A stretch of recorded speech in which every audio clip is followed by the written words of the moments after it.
Good afternoon, I'm Ben Willis, and thank you for joining me on Across the Fence. Today is Juneteenth, a federal holiday first signed into law in June 2021. We'll be joining author and historian Elise Guyette, whose book, Discovering Black Vermont, honors the history of African Americans in the state, whose stories have too often gone untold. Shubel Clark paused his horse at the bottom of the hill and studied the 2,000-foot rise that was darkened by a canopy of old-growth beech and maple trees, many 6 feet around, that prevented the sunshine from reaching the forest floor. Mushrooms and mosses grew profusely in the moisture that never leaves woodlands like this. He had ridden north from Moncton to Hinesburg on a well-used path. The mud was a foot deep in places, causing his horse to sink with each step. But that had been easy compared to the tedious climb he now began up this hill to his acreage near the top. The ground was often hidden by knots of soft, mossy logs, heaps of rotting vegetation, and tangled undergrowth. The soil, which had never been cultivated, was impenetrable beneath the rich layer of humus, so the trees extended their massive roots horizontally. The largest trees were sometimes felled by the wind or by their own weight, tearing up an extensive network of roots and making it impossible for a wagon to get through. Thanks for reading that for us. Sure. So what led you to this story? How did you first discover the families on the hill? I grew up in Rutland, and I was told that black people never lived in Vermont, that they were only coming through on the Underground Railroad, helped by all sorts of wonderful white people, and they moved on to Canada. So as I grew, I came to understand that those stories really weren't true. So I was looking through the census information about, so how many blacks were there in Vermont? And I discovered that the percentages of black people in Vermont in the first couple of decades of statehood and before that, there were a higher percentage of black people here then than there are now. And I had 2 names from Hinesburg, Peters and Clark. That's all I knew. I had the first and last names of the 2 men who owned the property. So a friend of mine said, "Oh, I know where the old cemetery is, Jerry Fox." And he took me up there one day.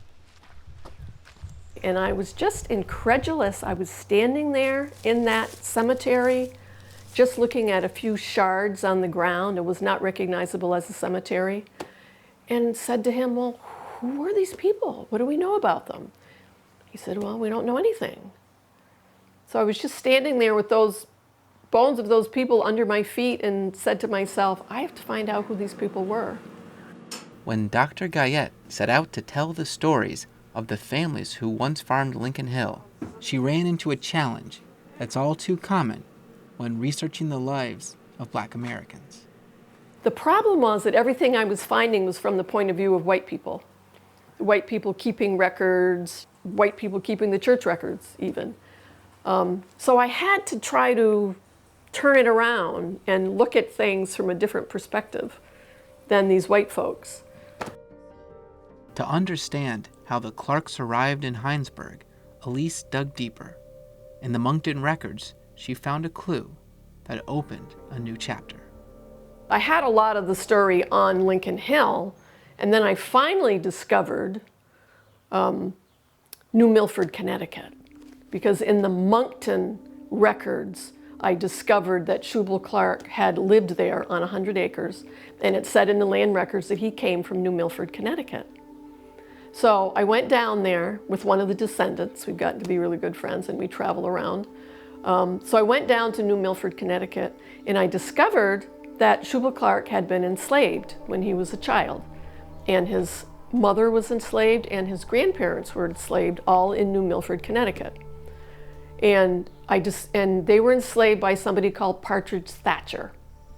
And Partridge Thatcher, amazingly enough, wrote in the town records about all of these people. He said he called them his Negro family. his family. And he wrote all their names, and he started out in the town records by saying, I first got Dinah and Jacob. They were the two kidnapped from Africa and come over on the terrifying Middle Passage.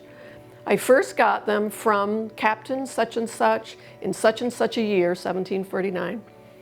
And after we judged them to be about 10, 13 years old, and after 3 years, they married.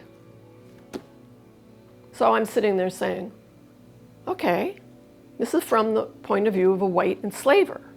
So I have to start saying, okay, first of all, what happened to these two? They were children. What happened to these two little kids before he bought them? And you go back, they were kidnapped. They were torn away from everything and everyone they ever knew. All their relatives, their mother, their father, their aunties, their cousins, their siblings, they're torn away, thrown in the hold of a ship, and sailed across the ocean. So his one sentence, I got them from Captain so-and-so, just brought up all of that for me. You know, these children had a life before they came. And then to have them married 3 years later, I'm saying to myself, well, they were enslaved. They had no ownership over their own bodies. Did they even want to get married? I don't know. I have no idea. But that's the sort of thing. So I'm reading this document from a white man, and then you turn it around and say, yeah, but what were those kids feeling? And what were they feeling every time they had a child? They had 10 children, all enslaved to Partridge and Mary Thatcher. So that's the sort of thing that I'm talking about. You read it from a white point of view, and it's just matter of fact. This is what happened. And then you can get into, yeah, but what happened to them before? What happened to them after? What happened to them while they were enslaved in New Milford, Connecticut? On Thatcher's death, Shubel and his siblings were freed, and he made his way to Vermont, a place where he may have hoped to find a better life. But the welcome black families received from their white neighbors was far less generous than we might like to imagine today. A lot of their neighbors didn't like living near them, and they would burn down their hay ricks, they would tear down their fences. They were always harassing them. One family, they actually had their children taken away from them because the town fathers, this is in Pulteney, the town fathers in Pulteney said that black people couldn't bring up their children correctly. So they forced them away from them and indentured them to whites. So the black family not only loses their children, they lose the labor that could have helped them succeed, and the white man gets that labor to help him succeed. So the white man gets to accumulate wealth with the labor of this, young man that they tore away from a family. That stuff is happening in Vermont, as in other places in New England it's happening. But Vermonters like to set themselves aside and think that they're somehow different from the rest of New England, and Vermont was not different from the rest of New England. Not long after the Clarks settled in Hinesburg, some Vermont legislators voted in favor of enacting a fugitive slave law. This was 1791. It didn't pass, but a third of the legislature voted yes on it, including the representatives from Hinesburg. So it just gives you an idea of what was inside people's minds that the Clarks and the Peters had to deal with every day. Some of them had voted for a Fugitive Slave Act in Vermont. As we all know, fugitive slave laws didn't just capture people who were enslaved, they captured free people and said they were enslaved and had run away, and they enslaved them.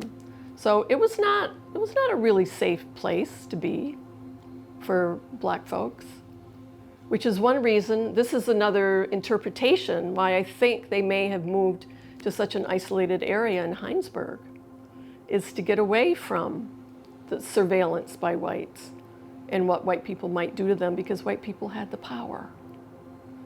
So I have a feeling that may be one reason that they moved where they did. Through her research, what Elise discovered is that the simplified historical narratives we tell ourselves can distort our understanding of the past and shape our expectations and actions in the present. People think this is progress, right? We're just always getting better all the time. This is history. This. You win some victory for humanity, there's a violent pushback by white supremacists. Boom. And then you're left trying to crawl out and get back to where you were before. Because we think this is progress, we think when we have a victory, we can just rest on our laurels, right? Stop fighting. We won. No, you can never rest on your laurels. You have to keep fighting constantly because revolutions go backwards. Do you think Vermont, as a state, that we've done enough to honor and remember the history? Oh, absolutely not. People have this idea that we're never any blacks in Vermont, which is the idea that I had when I was a 10-year-old in Rutland, Vermont, but it's not true. Rutland being one of the cities that had quite a large population of black folks. People need to do the research on those cities and towns, and they're all over the state. Elise didn't just leave her work on the page. She took action. After uncovering Thatcher's ties to slavery, she brought attention to Thatcher Brook Elementary School in Waterbury. Thatcher Brook School is no longer Thatcher Brook School because I told them that Thatcher owned slaves. And so the school there, Harwood Union, all the students got together, had a big project where their project was to rename the school. And it was during COVID, so it was all on Zoom. They had small group discussions and votes, all on Zoom. And those students did such a wonderful job. The school board voted unanimously to change the name. Elise Guyette hopes others will follow in her footsteps, uncovering overlooked stories in their own communities. For people who want to research stories like this, is that you really have to go into the town records. You have to go there physically and do it. And I asked for a lot of help. I didn't do it all myself. I had people come and walk the land with me, archaeologists, anthropologists, botanists, a geographer. So that was amazing to me, and all the people who were willing to help and willing to walk around, which was always fascinating. I learned something new from every single one of them. On this Juneteenth, we can all learn from Dr. Guyette's willingness to look at the past with fresh eyes, and to go there herself, digging through records and walking the land, reflecting on our shared history, even when it challenges what we think we know. In Hinesburg, I'm Ben Willis with Across the Fence.